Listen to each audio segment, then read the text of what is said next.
Polling സ്റ്റേഷനുകളിലെ ദൃശ്യങ്ങൾ വരികയാണ്. വോട്ടർമാർ പോളിംഗ് സ്റ്റേഷനിലേക്ക് എത്തി. ചിലയിടത്ത് ക്യൂ നമുക്ക് കാണാൻ കഴിയുന്നുണ്ട്. 7 മണിക്ക് പോളിംഗ് ആരംഭിക്കുന്നു. ഇപ്പോൾ സമയം 6:40 ആയിട്ടുള്ളൂ.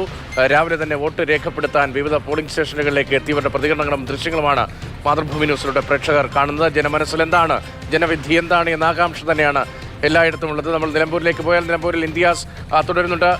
ഇന്ത്യാസ്, ഇപ്പോൾ PV Anwar അടക്കം വിവിധ ഘടകങ്ങളാണ് ഈ തെരഞ്ഞെടുപ്പിൽ വലിയ തോതിൽ ചർച്ച ചെയ്യപ്പെടുന്നത്.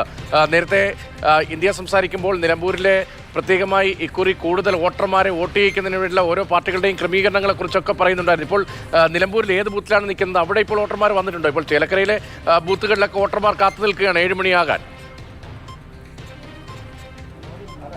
പ്രതീക്ഷ, ഞാൻ നിൽക്കുന്നത് നിലമ്പൂർ മണ്ഡലത്തിലെ ചെട്ടിയങ്ങാടി ഗവൺമെൻറ് മോഡൽ UP സ്കൂളിലാണ്. ഒരു 20 മിനിറ്റ് കൂടെ കഴിഞ്ഞാൽ 7 മണിക്ക് ഇവിടെ വോട്ടിംഗ് ആരംഭിക്കും.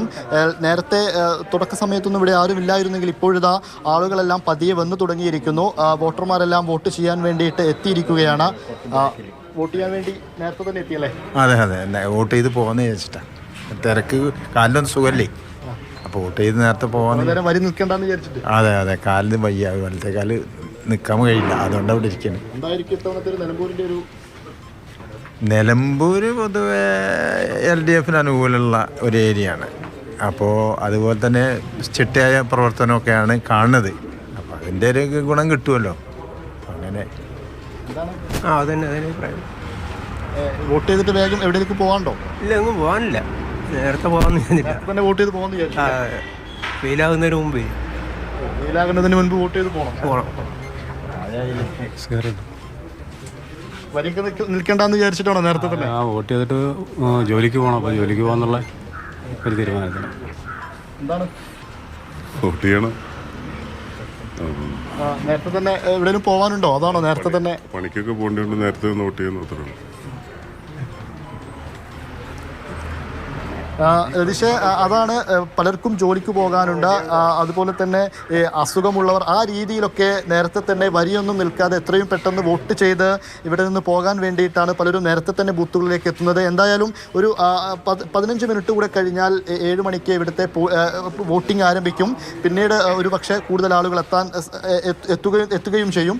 ഇതിൽ ഏറ്റവും പ്രധാനമായിട്ട് നമുക്ക് എടുത്തു പറയേണ്ട ഒരു കാര്യം എന്ന് പറയുന്നത്, നിലമ്പൂരിലായിരുന്നു കഴിഞ്ഞ തിരഞ്ഞെടുപ്പിൽ ഏറ്റവും കുറവ് പോളിംഗ് രേഖപ്പെടുത്തിയിരുന്നത്. അതേസമയം മലപ്പുറം ജില്ലയിൽ ഏറനാട്ടിലായിരുന്നു ഏറ്റവും കൂടുതൽ പോളിംഗ് ശതമാനം രേഖപ്പെടുത്തുന്നത്. ഈ പോളിംഗിൽ ഉണ്ടാവുന്ന ഏറ്റക്കുറച്ചിലുകൾ അത് പ്രധാനമായിട്ടും മുന്നണികൾ നോക്കി നിൽക്കുന്ന, അതായത് പോളിംഗിൽ കുറവുണ്ടാവുമ്പോൾ, പോളിംഗ് കൂടുമ്പോൾ ഇതെല്ലാം മുന്നണികളെ കൃത്യമായി അവരുടെ കണക്കുകൂട്ടലുകളെ കൃത്യമാക്കുന്നതും കണക്കുകൂട്ടലുകളെ തെറ്റിക്കുന്നതുമെല്ലാം ഈ പോളിംഗ് കണക്കുകൾ തന്നെയാണ്, പോളിംഗ് ശതമാനങ്ങളാണ്.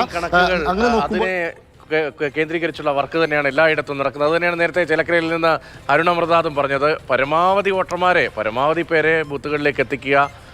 നമുക്ക് കിട്ടേണ്ട വോട്ടാണെങ്കിൽ അതിൽ ഒരാൾ പോലും വിട്ടുപോകരുത് എന്ന കരുതലോടുകൂടിയുള്ള പ്രവർത്തനം. ഉപതെരഞ്ഞെടുപ്പായതുകൊണ്ട് സാധാരണ തെരഞ്ഞെടുപ്പിനേക്കാൾ കൂടുതൽ ഫോക്കസ് ചെയ്ത് പ്രധാനപ്പെട്ട നേതാക്കളൊക്കെ ഓരോ പ്രദേശത്തിൻ്റെയും ചുമതല ഏറ്റെടുത്തുകൊണ്ട് നടത്തിയ തിരഞ്ഞെടുപ്പ് വർക്കായതുകൊണ്ട് തന്നെ പരമാവധി വോട്ടർമാരെ ബൂത്തിലേക്ക് എത്തിക്കാൻ പ്രത്യേകമായ ശ്രമങ്ങളുണ്ട്. അപ്പോഴും വെല്ലുവിളിയാകുന്നത് ഇതൊരു പൊതുതെരഞ്ഞെടുപ്പിൻ്റെ അന്തരീക്ഷമല്ലാത്തതുകൊണ്ട് മണ്ഡലത്തിന് പുറത്തൊക്കെ ജോലി ചെയ്യുന്ന ആളുകൾ വോട്ടെടുപ്പിന് എത്തുമോ തുടങ്ങിയ ആശങ്കകളൊക്കെ സ്വാഭാവികമാണ്.